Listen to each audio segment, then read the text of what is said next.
Le couple de retraités qui descendait naguère dans les cols du Tour en camping-car, sortait la table de camping, le rosé, le taboulé, la France populaire. Cette France-là sur le Tour, elle est repoussée, invisibilisée et en tout cas elle n'est plus désirée. Samedi, le Tour de France va s'élancer avec une nuée de nouveaux suiveurs grâce à la popularité qu'a rencontrée la série Netflix consacrée à la Grande Boucle et diffusée depuis le début du mois de juin. Comment cette série a-t-elle changé la manière de raconter le cyclisme? Le Tour de France, il est apparu avec la presse écrite, il a même été créé par elle. Ces dernières années, le Tour de France était complètement taillé pour la télé. Maintenant, on entre dans une nouvelle ère, dans un nouveau temps du Tour de France et du cyclisme qui est celui des réseaux sociaux, d'Instagram, de Netflix. On est dans un tout nouveau storytelling du vélo. C'est donc le micro-détail, c'est le zoom, c'est la loupe, c'est l'immédiateté, alors que le vélo est un sport d'endurance, ou même plutôt de résistance, et que le Tour de France est un événement de temps long, de temps très long. 3 semaines c'est très long, c'est peut-être même anachronique à notre époque, 3 semaines c'est encore plus long que les JO, et Netflix va faire énormément d'une toute petite tête d'épingle. C'est un nouveau regard, c'est une nouvelle échelle, et c'est probablement aussi un nouveau public. Amaury Sport Organisation, la société qui orchestre le Tour de France, a donc choisi de vendre ses droits à Netflix pour ce nouveau format. Pourquoi ASO a-t-elle besoin de ce nouveau public? On sait qu'une partie du public a décroché au moment des scandales de dopage et ne demande qu'à revenir. C'est peut-être le moment, le temps a passé, on est dans une nouvelle sociologie. Les coureurs ne sont plus du tout des coureurs ni paysans ni ouvriers, en tout cas pas extraits de ces milieux sociaux. C'est plutôt des enfants du tertiaire, des parents profs. Et je crois, moi, que Netflix s'adresse à ce public plus urbain, peut-être aussi un peu plus riche. En tout cas, ça pourrait coller avec le marché de la bicyclette.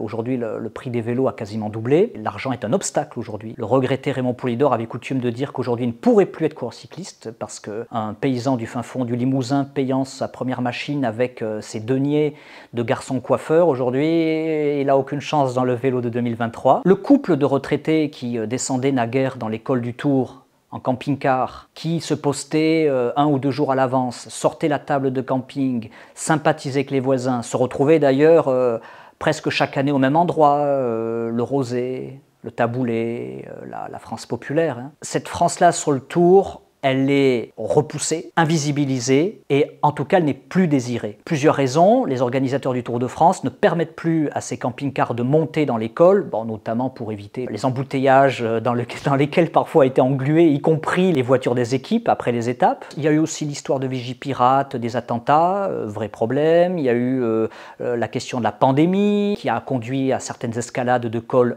à huis clos. Et puis la question de l'écologie. Cette année, le volcan éteint du Puy-de-Dôme, qui fera son grand retour au parcours, première fois depuis 1988, sera grimpé par les coureurs sans un spectateur. Bref, on en vient à se demander si le Tour de France est encore fait pour les spectateurs. Et en réalité, la réponse, on l'a assez vite, non. Il est fait pour les téléspectateurs et maintenant pour les suiveurs de Netflix. Pourtant, à la télévision, la ferveur sur le bord des routes semble intacte. Comment mesurez-vous ce recul populaire que vous décrivez? Je peux vous dire qu'au départ d'un certain nombre d'étapes, notamment dans les Alpes, a priori aux abords de stations de ski UP, un certain nombre de ces spectateurs sont plutôt scandinaves, anglophones, et ils viennent pour profiter du Tour. Ils appartiennent clairement à une classe sociale qui est beaucoup plus élevée que les spectateurs traditionnels du Tour. Et dans le même temps, j'entends beaucoup de gens qui habitent dans le coin et qui disent « moi je ne sors pas, le Tour n'est pas pour moi », ce qui est une phrase que je crois percevoir comme étant très grave. Le Tour n'est plus pour moi. Je préfère le regarder à la télé. Tiens, voilà, on en revient quand même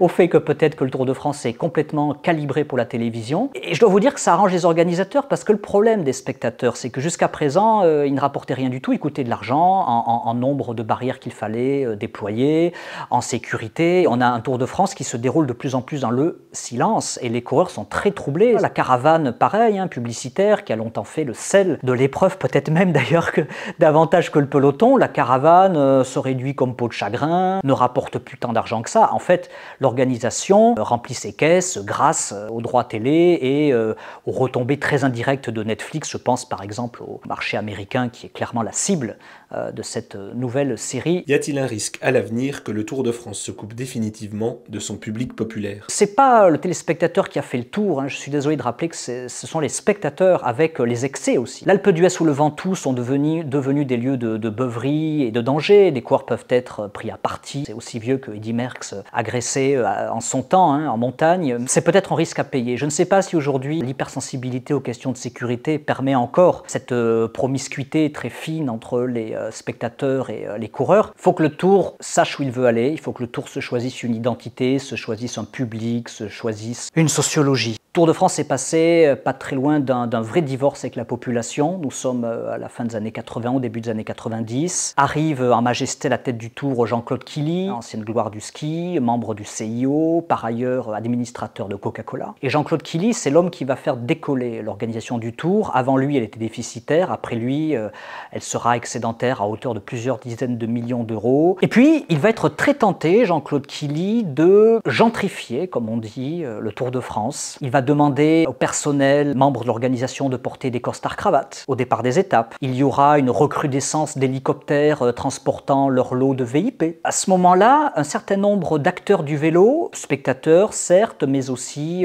des partenaires plus traditionnels qui appartenaient au capitalisme familial, aux petites boîtes, qui en fait faisaient tourner le vélo jusqu'à présent, se sont sentis très indisposés et très étrangers soudain à ce que le Tour de France risquait de devenir. Sachant que dans le même temps, des marques comme Lacoste, Evian, des grandes marques de montres suisses répugnaient à venir parce que le sport à ce moment-là était devenu à la fois trop bourgeois pour les classes populaires et clairement encore trop populeux pour l'industrie du luxe. Et à ce moment-là, le Tour de France se retrouve dans un entre-deux très dangereux. En 2009, ils ont reproduit la même erreur et je crois que depuis, ça les a vaccinés. Ils ont tenté de faire un départ de l'épreuve à Monaco qui s'est bien passé, à ceci près bien sûr que les camping-cars des spectateurs n'étaient pas autorisés dans la principauté, que les voitures cochonou était très mal vu par les habitants. Le prince de Monaco, grand passionné de vélo, s'est heurté à une hostilité de sa population. Donc le Tour de France connaît quand même sa limite. Le Tour de France ne sera jamais, en tout cas pas de sitôt un nouveau golf,